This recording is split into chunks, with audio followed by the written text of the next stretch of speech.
Depuis que je suis arrivé à Paris, je commençais à m'habituer aussi à ce pays, m'installer petit à petit ici.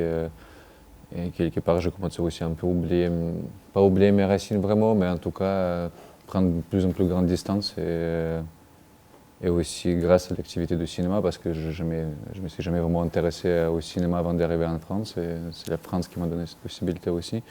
Et le 24 février, il y avait quelque chose qui, avec le début de l'invasion, le passé m'a rattrapé. Et, il a violemment intervenu dans le présent. Je pense qu'à partir du 24 février, le pays tel que je l'ai connu et mon passé, il a cessé d'exister. Le pays a changé de visage, tout a changé et du coup revenir en Ukraine, ça voulait dire aussi de tenter de retrouver les traces des souvenirs qui s'effacent extrêmement vite, surtout dans le contexte d'une guerre. Et revenir avec une caméra, c'était aussi une manière de réfléchir le passé depuis mon présent, le présent qui m'a été donné et offert par la France et par l'activité cinématographique. Et la caméra, elle m'aidait aussi de quelque part réconcilier le passé avec le présent et de trouver une autre place dans mon pays. Parce que la place telle que je l'avais avant en Ukraine, elle n'était plus d'actualité, elle n'existait plus. Et le cinéma m'a permis aussi de faire quelque part ce lien entre le passé et le présent. Et réfléchir aussi sur ce qui se passe et réfléchir aussi quelque part sur mon identité et sur l'identité des gens habitant dans mon pays et sur les événements actuels.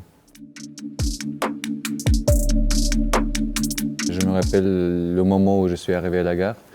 La nuit, il tombait très tôt en hiver en Ukraine. Et à 16 heures, il fait complètement nuit et je suis arrivé peut-être à 17 heures dans la ville. En fait, c'était le moment où l'alarme antiaérienne était déclenchée. Donc, on ne pouvait pas sortir par l'entrée centrale.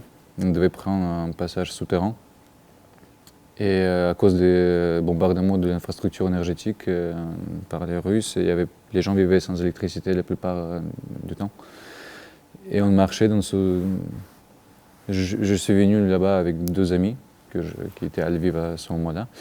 Ils m'ont accompagné jusqu'à Dnipro et quand on a pris le passage souterrain pour sortir de la gare, je ne voyais pas où j'allais. J'étais juste emporté par une masse de corps que je ne pouvais même pas distinguer dans le noir. De temps en temps, j'entendais les bruits des armes en passant à côté des militaires qui veillaient sur le passage des gens. Et je ne comprenais absolument pas où je vais. Et c'était un mouvement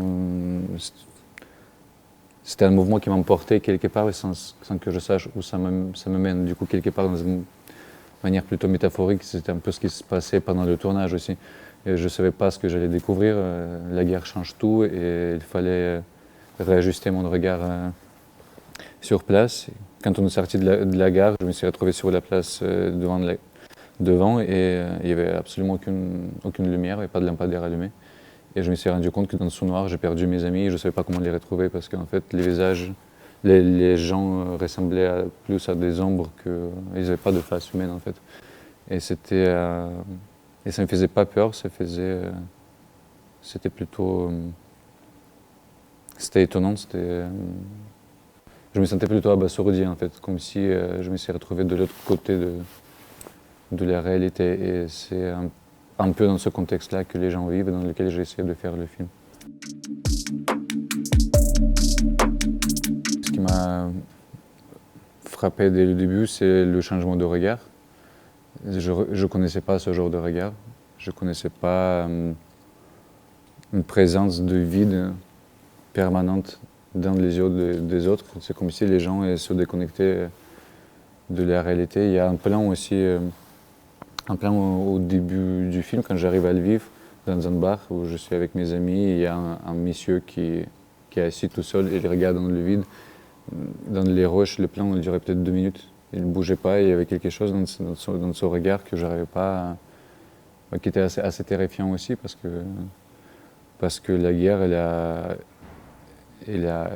elle empêche les gens de vivre, elle empêche d'avoir un espoir, de pouvoir se projeter dans l'avenir et de juste simplement se poser les questions à quoi le lendemain va ressembler. J'ai l'impression que cette impossibilité de vivre, elle se reflète dans les regards et je pense en filmant de cette manière-là, c'était une tentative aussi de mieux déchiffrer ces regards et mieux les comprendre et m'approcher le plus possible. Et dans ce sens-là aussi, vous m'avez posé la question sur la caméra et c'est là où la caméra est devenue aussi un outil d'observation beaucoup plus précis que ce que je pouvais avoir avec mes propres yeux.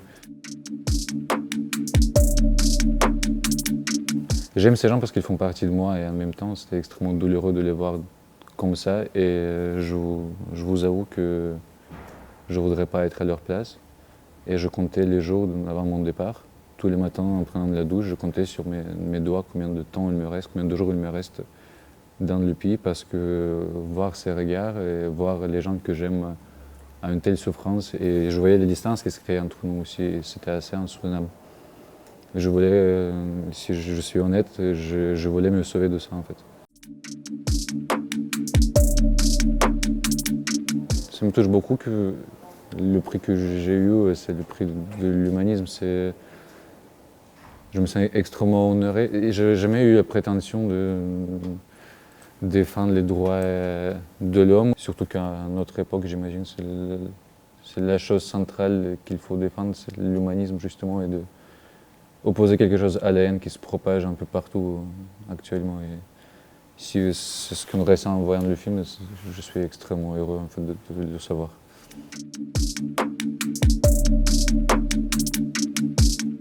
Je pense que je partage quelque part les valeurs